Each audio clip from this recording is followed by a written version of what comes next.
Well, hello there, everybody. You're kicking it with me in the living room today for the Q&A. Alright. Well, anyways, so you guys asked a bunch of questions. The tag on this shirt is driving me crazy. So let's just go ahead and get right to the questions. First, I'm going to need my computer. Come to me, computer! So glad I installed that instant app. Anyways, let me pull up the questions. Probably should have done this beforehand. But you know what I'll do? I'll add some sweet music to this. Okay. Anyways, so questions. Like I said, I think there were 30-some, so I'm gonna do my best to answer all of them questions. It's all about the questions. About the questions. No, not good answers. Anyways, okay. So question number 1 comes from Ken Smith. Did you steal my SKYPE arpeggio skills? I can't find them anywhere. Yes, I did. And then someone stole them from me. Messed up. Colin Traveler says, question 1. Okay, there's multiple questions. Question 1. Do you often wonder what your life would be like if you never played guitar?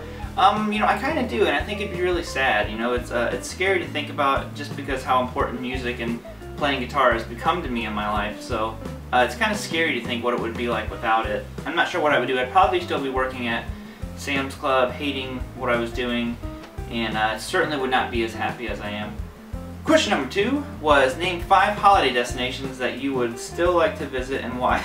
I just like to have a holiday, to be honest. Like a vacation or something like that. I haven't had a vacation in like 7 years. Be a musician, everybody. I'm gonna say your name wrong, man. Jubel? Thomas? Hey Rob, firstly, thank you so much for all you do through your channel. Keep up the amazing work. I know you love 80s metal shred style and a lot. However, I have noticed you add some prog elements to your songs at times to specifically emphasize through your phrasing. And prog brands like Dream Theater and Rush or someone been an influence on you? Well, obviously I can't read, but anyways, yeah, you know, there probably is some of that prog stuff. Never really been, I think, an influence of mine.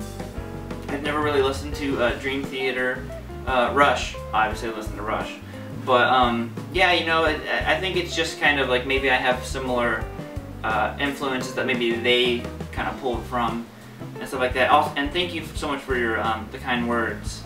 Tim Westner says, what happened to the Volante Gold Top Les Paul? That one I actually sent back to David. So after I had it for a while, there were just some things I wasn't like totally digging on the guitar. And anytime I want you guys to know, anytime I review a piece of gear or get gear from companies, I'm never afraid to send it back to them if I don't like it or if I don't fully, you know, dig the product or something like that. And that's just because when I associate my name with it, I mean, I'm not like some big name person or anything like that, but I want my name to be associated with stuff that, you know, I could see me playing any day, that I, you know, feel comfortable saying, like, you guys should go get this. And to me, that's a really big deal. And, you know, the first Volante, the Super Strat, love that guitar, that one's awesome. And then, like I said, the Les Paul, and, you know, I'm not really a single cutaway kind of person. There are just other things involved, but yeah, I did send that one back. Chip Films TV, how to make a combo amp sound decent for practicing. One thing you can do, man, is definitely look into some pedals, because you know, a combo amp can still be pretty loud, especially if it's a tube amp. But look into some pedals, like the 808 pedal from Seymour Duncan. I love that pedal. There's all kinds of good ones. You know, like you go the classic route with like the big muff pedals and all that stuff. I'm like trying not to like burp. Woo! Patrick Campbell says, "What is the airspeed? What is the airspeed velocity of an unladen swallow?" Winner of best comment ever. If you guys, if anyone doesn't happen to know, that's from Monty Python and the Holy Grail. FN Ho J95. If you could only keep, if you could only have one guitar for the rest of your life, what would it be and why? Probably if I could only ever have one guitar, regardless of brand, I would probably just want a Strat. You know, that's what I kind of started on, and you know, I'm not super sentimental with guitars. There's certain ones like my white Charbel, I don't think I'll ever get rid of that one. But at the same time, that's my phone. I'm not afraid to get rid of them to get other guitars. Hog427 says, hey Robert, got my Super Duper Dragonheart original pick a few days ago. Not used to holding the pick this size since I've been using Jazz 3 picks. It is a lot smoother than I thought it was going to be playing rhythm though. Yeah, you know what, it takes a little bit to get used to those Dragonheart picks. And like I said, when I got them, it was funny, I went through like 2 different transitions. I used the Jazz 3s, and then I just got into the V picks, and I was using those a lot. And the Dragonheart guys reached out to me and asked if they could just send me some picks, you know, see if I like them. If I like them, do a video on it. That was kind of it. That was the extent of it. And I got my, you know, and I played and I was like, wow, these are really different. And I just started messing around with them.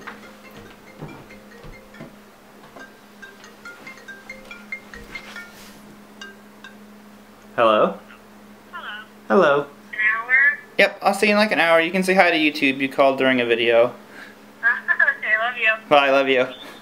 Anyways, I lost a train of thought. Dragonheart picks, like them. Took a little bit to get used to. Sorry. That was Gabby. The Archive 10 says, more thoughts on the Volante guitars. I know we talked about them a minute ago, but I think they're great guitars, you know. They're relatively inexpensive, and I think, you know, especially with their custom shop, you can do a lot of cool stuff with their guitars. And, you know, I think that they're great. You know, I don't have an issue with them at all, except the blue Superstrat I got, I really like. And the gold top one was just something that didn't click for me. So it's nothing against the brand or anything like that at all.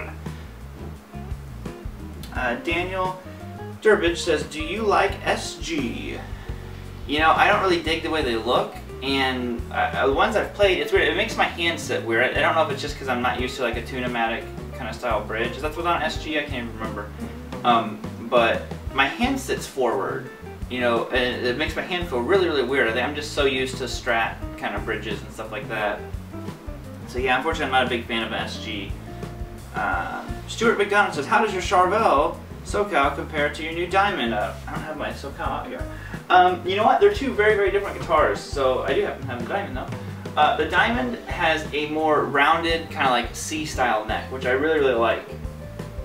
But the Charbel also has a neck that I like.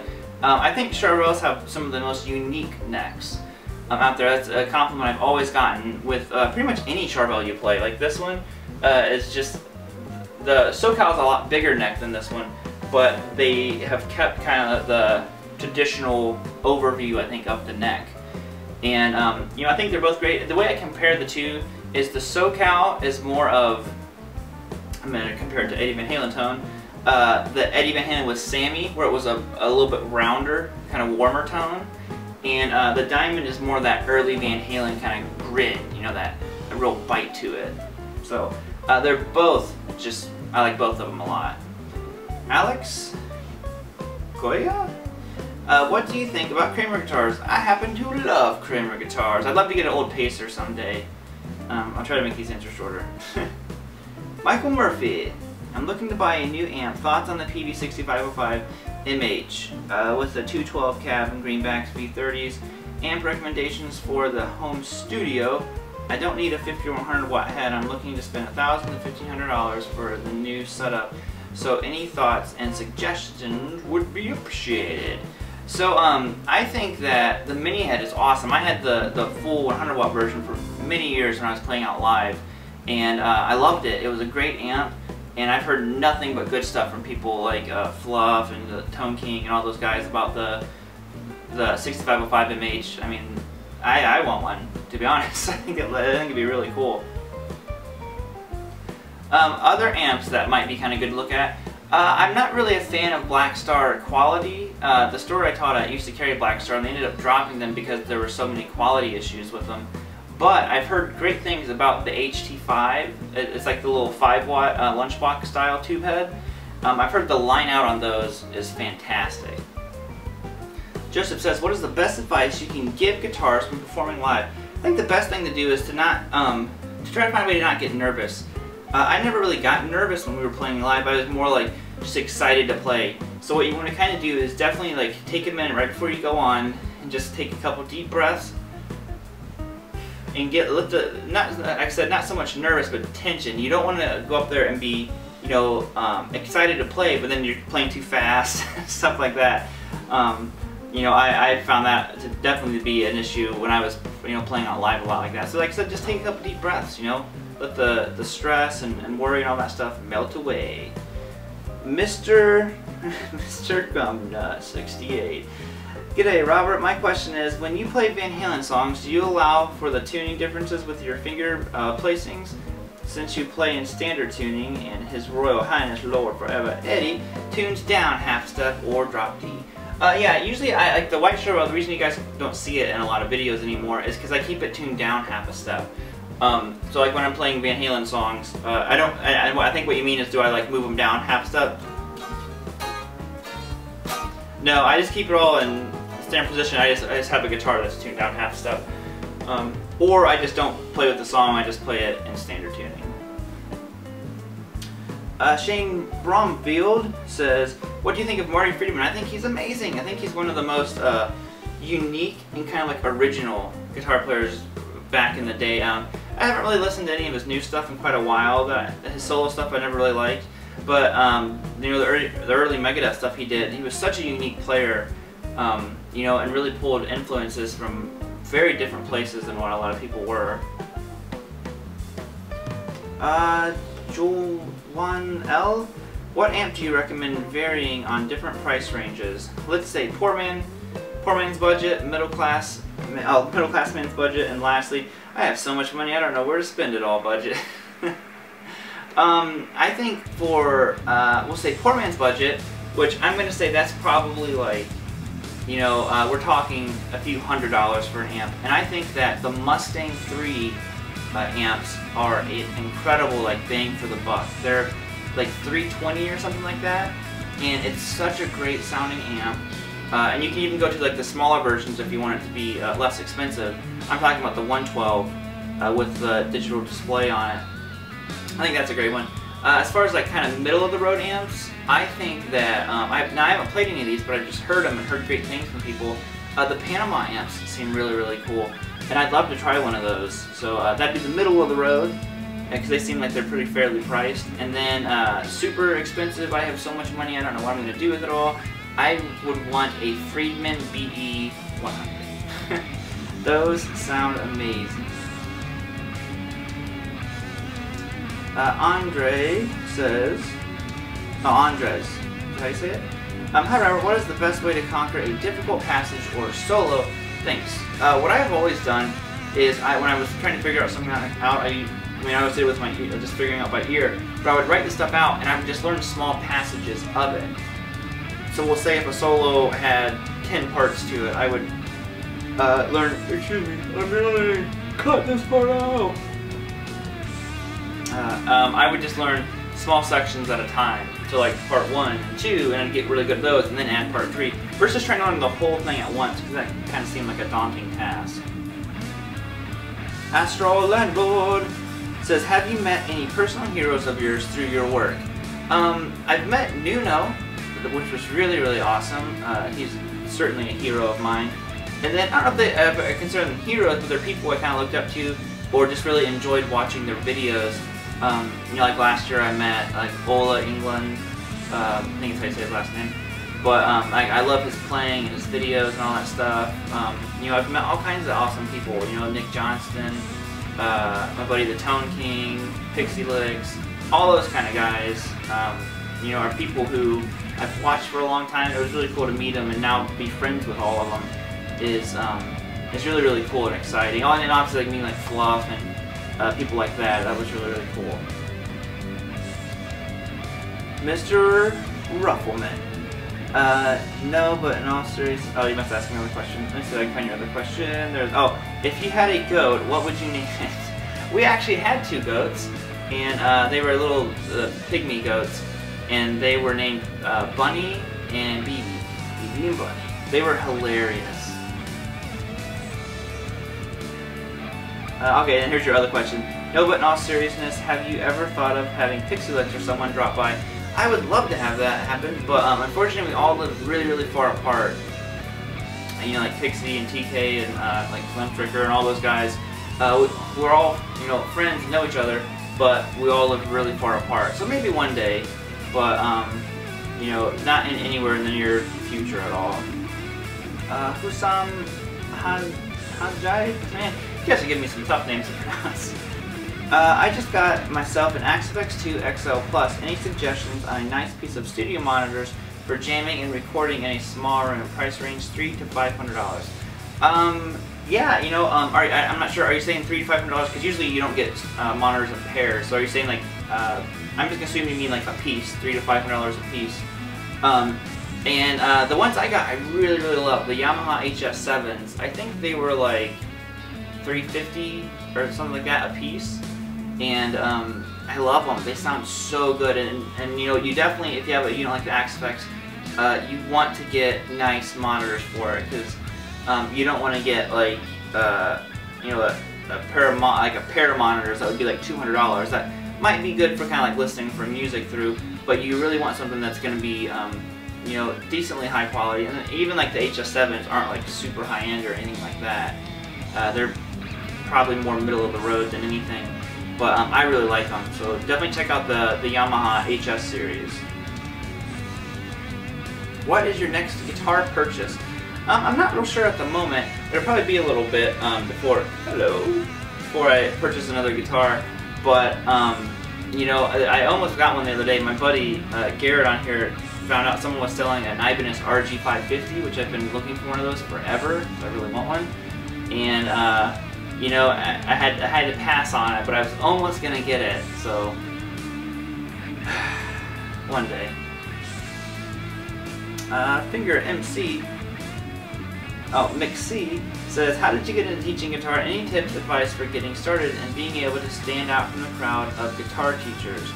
I really don't know. I think I started way before I ever, like, it was a job. I was teaching, like, my friend. I would, like, learn some licks, and he'd be like, show this for me, and he would actually have, like, a folder, and I would write the stuff out for him, but I was practicing, like, tab it out. So I think that's where it all kind of started. I just enjoyed like figuring stuff out and then kind of like sharing it with others. And then again, before I kind of started teaching, if you want to call it professionally, I just remember like, you know, watching YouTube videos and stuff like that, trying to learn stuff. And I really didn't like the way that people kind of taught. A lot of times it was just boring to me, and I was like, well, I really want to like learn this stuff. But my God, I'm being put to sleep. And you know, that's when I was like, well, I'll start making videos. And it was kind of just like a progression, you know, like I've never quit learning. So as I was posting videos of what I had learned, I was working very hard to learn new stuff. So I think that helped a lot. And then you know, if there is anything about my teaching that is my own style, I think the best thing you could ever do to kind of stand out from the crowd is show your enthusiasm for the instrument. And not be afraid to show it. I feel like some people don't want to look goofy or anything like that, and for that they kind of have like a stone kind of like presence about them. But to me, it's just like, I don't know, when I pick up a guitar, I'm so inspired to play it and stuff, and I just want to, you know, I can't sing at all, but I sing because it's fun, you know. I sing because it's fun to I mean, it's just you feel like that. If I was to teach that to somebody, I'd be like, all right, we got 3, the most powerful chords in the world, G, C, D, and it's because I'm getting excited right now talking about it. I just genuinely get excited about playing guitar. I love it. It's such an amazing gift to everybody who can play a guitar. Just be thankful that you've been given such a great gift, and I think that kind of portrays. I hope you guys can. You know, feel the excitement of the lesson when I'm trying to show you guys something, because I'm just excited to be teaching it. K-Drake says, are there any genres of music you don't teach? I mostly see you play metal. Is that your speciality? Yeah, I think, Never Yawn. Yeah, and I think I'm more, honestly, I've always just considered myself just a rock guitar player. That's it, but you know, I teach a lot of like rock, blues, metal, actually quite a bit of country, and that's what I grew up playing, and even like some bluegrassy stuff. The one genre I kind of like deviate from is jazz. I don't know a lot about jazz, and I certainly don't feel like I know enough to teach it. And then Drake also says, do you teach bass? Would you do Skype lessons? I do teach bass, and I would totally do Skype lessons. I've had people ask about it before, but I've never had a Skype bass student. I have in-person bass students, but never a Skype bass student. And Kendrick also says, you've got to post the Van Halen riff for Philip McKnight's challenge. Check out his latest video. I'll check him out. I don't think I've ever heard of his channel before, but I'll definitely check him out. Is it the same? I got challenged to one that was started by a channel called Will's Easy Guitar. My buddy Terry Bear challenged me to do a Van Halen riff, so maybe it's the same thing. I'm going to do that probably next week. And the final question of the night, the day video, is which is the best, play by ear or use Guitar Pro or tabs on the internet? So I 100% recommend playing by your ear. It's probably one of the most beneficial things you'll ever do on guitar.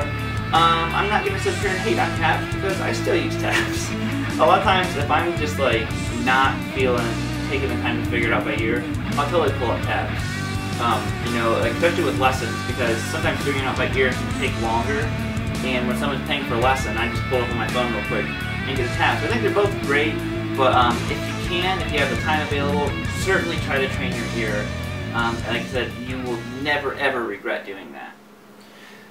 Alrighty guys, that is going to wrap it up for this video. Shut the computer down.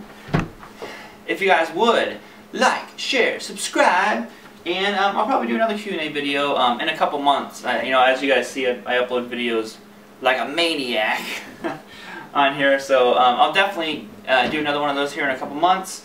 But until then guys, make sure you have your guitars in your hands. You're playing a C9 chord just like that.